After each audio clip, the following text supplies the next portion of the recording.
Bonjour à tous, bienvenue dans cette nouvelle vidéo. Aujourd'hui, je vais vous parler de l'un de mes Godzilla préférés, Gojira Tai Musula King Ghidorah Daikaiju Sokojeki.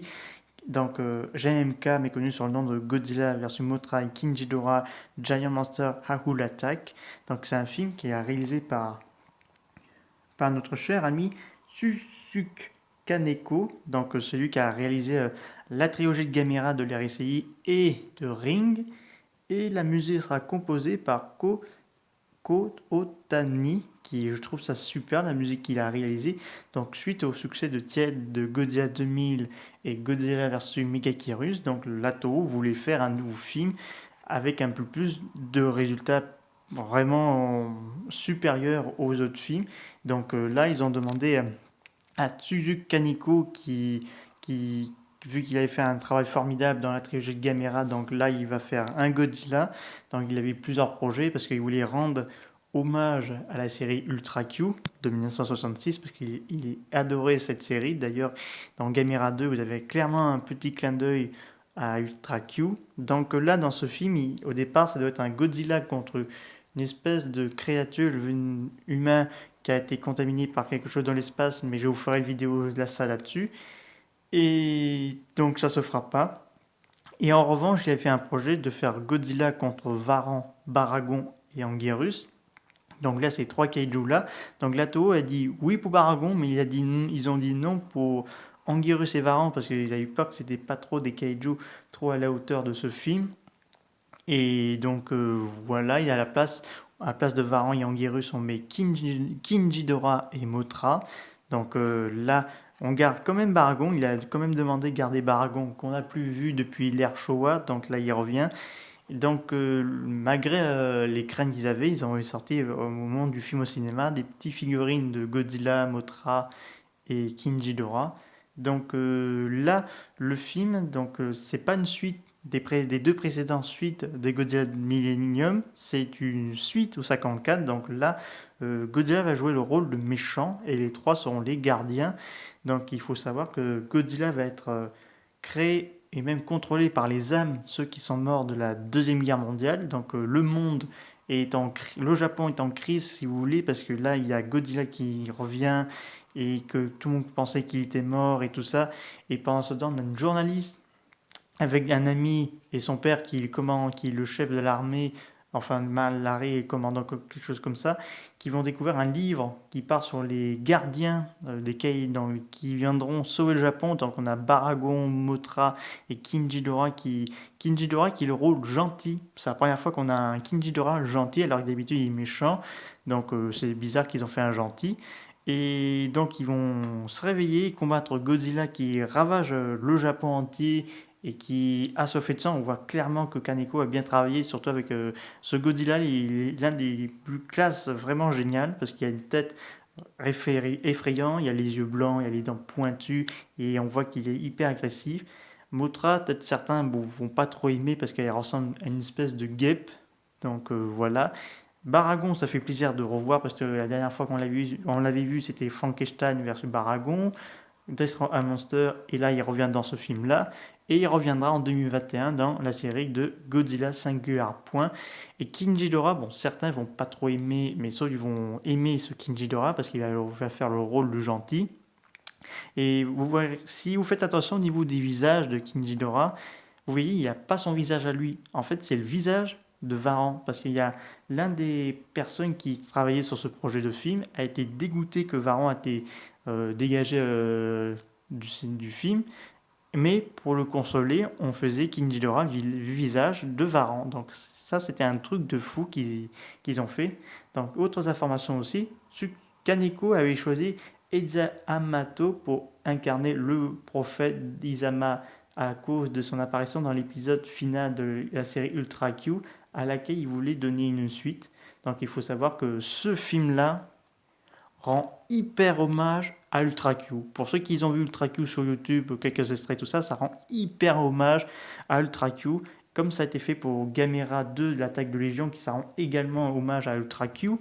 Donc on voit clairement qu'il travaille, il bosse super truc entre ce film et Gamera. C'est vraiment une tuerie. Qu'est-ce qu'il a fait? J'avoue, je le remercie de faire ce Godzilla de, de tonnerre, parce que je vous le dirai après la suite. Au départ, les monstres, donc attendez une seconde, donc comme j'ai dit, c'était Anguirus et Varan qui auraient dû faire les principaux héros, mais pour être un peu plus rentable, il fallait que le film soit un peu plus sérieux. Il ne voulait pas mettre Anguirus et Varan, parce que déjà Anguirus a été mentionné dans le Godzilla 2000 de 1999, et donc là il a été rejeté, et là aussi.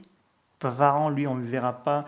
Mais apparemment, une Varan devra apparaître dans la série Godzilla Singular Point. Donc voilà. Donc aussi, il faut savoir aussi. Donc attendez. Donc il faut savoir dans l'histoire originale, l'armée devait déployer un bataillon entier de canons Maser contre Godzilla ainsi qu'une nouvelle version de Astragon. Donc le film aura plusieurs projets intéressants mais qui ne seront pas faits parce qu'apparemment on aurait à voir une espèce de Gotengo déjà dans ce film. Donc du Gotengo on le gardera pour Godzilla Final Wars. Et donc il faut savoir aussi dans la scène où Godzilla apparaît dans la porte de Shizuka, on peut voir une pose de Lucky Dragon numéro 5. Et il y a aussi un clin d'œil aussi. Dans ce film, on parle également le Zilla de Ramlan Rich. Parce que là, au début du film, il y a un japonais qui dit c'est Godzilla qui a attaqué New York. Et l'autre japonais lui répond c'est que les Américains veulent nous faire croire, mais nos scientifiques à nous sont pas très convaincus et ils ont des sérieux doutes. Donc ils ont dit, là ils ont fait clairement un clin d'œil aux Zilla de Roman Mirich pour dire que c'était pas Godzilla, c'était une autre bestiole. Donc voilà, ça fait plaisir d'entendre ça. Donc en plus ce Godzilla là pourrait le défoncer, comme ça a été fait dans Final War, je vous expliquerai ça bientôt. Et donc il faut savoir aussi les femmes et l'homme présents dans le bureau de portée de Shizuku quand Godzilla émerge de son son Rita et Akira Ohashi, respectivement interprétés dans Baragon et Kinjidora. Et dans le sous-marin Satsuma est en référence à Kapashiro Satsuma, l'interprète de Godzilla durant l'ère SI. Donc ce film fait quand même quelques références à beaucoup de choses. Et il faut savoir que Shuyuki Shinada, déçu parce que c'est lui que Varan et Anguirus se étaient retirés, donc ils ont fait un Kinjidora de physique de Varan, donc voilà. Et la scène d'ouverture de la commandante Tachibana fait référence à Zilla, comme je viens vous expliquer aussi. Et dans la scène où Motra survole Tokyo, on peut voir des jumelles, clin d'œil au Jobijin, interprétés par Eimeda et Aki Mada, apparus tous les deux dans Gamera 3, la revanche d'Iris, en tant que Anyana et Anajion. Excusez-moi. Donc c'est vraiment génial, car ce film a été un carton au Japon. Ça a été vraiment un gros carton monumental au Japon, tellement que le film a tellement réussi, notamment la musique, les mises en scène, surtout avec Godzilla et Kinjidora, qui était super génial. Le combat génial, le final était au top. Et quand Kinjidora déploie ses ailes, on a une espèce de lumière, mais aussi d'effets spéciaux à vous couper le souffle. Ça m'a impressionné quand j'ai vu ça. Donc là, j'ai fait waouh, c'était impressionnant quoi. Donc là, d'ailleurs, on a un petit studio Warner Bros à côté, donc ça faisait référence au futur Godzilla du Monsterverse là. Et donc là, c'est vraiment impressionnant, surtout les combats de Godzilla et Kinjidora. On n'a jamais vu ça, j'ai jamais vu un Godzilla, à part le King of the Monsters de 2019, avoir de telles capacités en termes de combat rapproché, les bains de sang, c'est un truc de dingue. Et le pauvre Baragon, bon, il fera pas long feu, mais il sera pris pour Godzilla, comme ça aurait dû se faire dans Frankenstein vs Godzilla, dans Frankenstein vs Baragon. Et donc Baragon va se faire malheureusement tuer par Godzilla, mais ce sera un plaisir pour les fans de le revoir. Et donc en 2000, dans les années début 2000, les cinémas américains, par exemple, ça n'a été pas des gros succès. Je parle notamment Jurassic Park 3, qui c'était une catastrophe.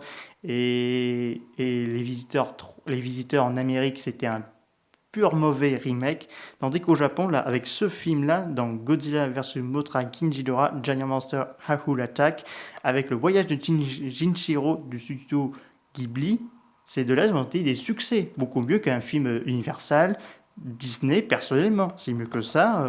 Moi, j'ai plus aimé ça qu'un film de Dino ou de Marvel ou de Disney à pourriture, personnellement. Erk. Donc, ce film-là est vraiment bien. Donc, je vous le recommande pour ceux qui sont très fans de Godzilla comme moi, d'avoir ce film en import allemand. Donc, vous marquez Godzilla Millennium, je pense, en import allemand en DVD. Vous trouverez, j'espère, ce film parce que c'est une tuerie. Ah, vous vous galerez. Moi, j'aime bien. Certains vont pas trop aimer, d'autres vont beaucoup, beaucoup aimer. Il y a même beaucoup de personnes qui ont comparé ce film-là avec le Godzilla de King Monster.